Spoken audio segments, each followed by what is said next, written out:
Bonsoir. On termine donc notre série d'exercices concernant le choix du plan le plus adapté et le plus efficace à adopter le jour de l'examen régional pour rédiger un texte argumentatif. Alors, je vous propose le sujet suivant. C'est un sujet proposé dans la région d'Al-Hadafilal en 2016, je crois en 2016. L'écriture peut être une source de plaisir, comme elle peut être au service d'une cause noble. Croyez-vous à l'efficacité de la parole écrite pour sensibiliser les gens? Développez votre réflexion dans un texte argumentatif illustré d'exemples précis. Alors, normalement, le jour de l'examen régional, en tant qu'élève, je dois lire mon sujet et en même temps souligner ou entourer les mots-clés. Alors, le premier mot-clé, c'est l'écriture. Je dois l'entourer. Alors, l'écriture peut être une source de plaisir. Écriture peut être une source de plaisir. Je suis entourée également plaisir. Je vais chercher la relation entre les deux. L'écriture égale plaisir. C'est-à-dire qu'il y a des gens qui écrivent par plaisir ou pour leur propre plaisir, leur divertissement. Je passe comme il peut être au service d'une cause noble. Elle, c'est-à-dire encore l'écriture. L'écriture peut être au service d'une cause noble. Alors, je vais mettre ici cause noble. Je vais souligner ou bien l'entourer. Cause noble, ça me rappelle Antigone. Antigone qui a essayé d'enterrer le cadavre de son frère parce qu'il croit à ce qu'on appelle la morale, considérée comme une cause noble. Il agit pour une cause noble. Maintenant, je vais passer à la suite pour voir ce qu'on me demande. C'est important de comprendre la consigne. Parce qu'il ne suffit pas de dire que déjà ici j'ai une thèse numéro 1, c'est-à-dire, ça c'est la thèse numéro 1, l'écriture est égale plaisir, et thèse numéro 2, écriture est égale cause noble. Ce sont deux thèses opposées, mais ça ne veut pas dire que je dois traiter mon sujet selon un plan dialectique. Je dois d'abord vérifier ce qu'on me demande. Alors la consigne, croyez-vous à l'efficacité de la parole écrite pour sensibiliser les gens? Croyez-vous à l'efficacité de la parole écrite pour sensibiliser les gens? Ça, c'est une question qu'on adresse à l'élève. Par conséquent, à travers une argumentation, l'élève doit répondre à cette question dans un développement qui met à jour des arguments concernant l'efficacité du texte écrit dans la sensibilisation des gens. Alors là, lorsqu'on dit écrire afin de sensibiliser les gens, je dois forcément penser à un exemple très important qu'on a vu cette année, c'est l'exemple du dernier jour d'un condamné. C'est un texte qui illustre parfaitement ce qu'on appelle l'écriture ou la littérature engagée. D'ailleurs, dans le dernier jour d'un condamné, on a parlé de ce qu'on appelle le roman à thèse. Alors, un roman à thèse veut dire un roman qui sert ce qu'on appelle l'engagement littéraire. Alors, ça veut dire quoi l'engagement littéraire? Ou bien l'engagement dans la littérature, ou l'engagement de la littérature.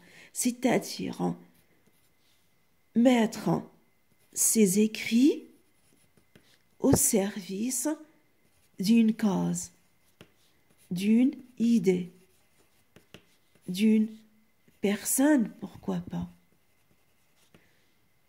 Alors l'ensemble, apparemment, est considéré comme noble.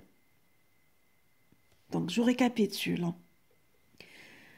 Même si vous avez ici au départ, dans la première partie là de l'énoncé, même si vous avez au départ deux thèses opposées, vous ne devrez pas traiter ce sujet selon le plan dialectique. Au contraire, Vous allez le travailler selon le plan simple parce que vous devrez signaler tout simplement l'efficacité de l'écriture qu'on met au service de la sensibilisation des gens. Les gens qu'on doit sensibiliser, les gens qui doivent participer au changement, sinon à l'amélioration de la société, c'est exactement l'objectif du roman à thèse Le dernier jour d'un condamné de Victor Hugo. Victor Hugo qui a cherché de gagner la sympathie du lecteur pour abolir la peine de mort. Pour lui, le lecteur devrait être une grande force, une grande force oui, au pouvoir. D'ailleurs, l'opinion publique représente un grand pouvoir qui est capable de changer des lois, entre autres l'abolition de la peine de mort en France. Voilà donc pour le premier exercice. Je passe au deuxième maintenant. Pour régler son problème avec Antigone, Créon recourt à la violence. Pensez-vous que l'usage de la force soit la bonne solution aux problèmes de la vie quotidienne? Justifiez votre point de vue à l'aide d'arguments pertinents. Alors ici, vous avez dans la présentation de sujet, pour régler son problème avec Antigone, Créon recourt à la violence.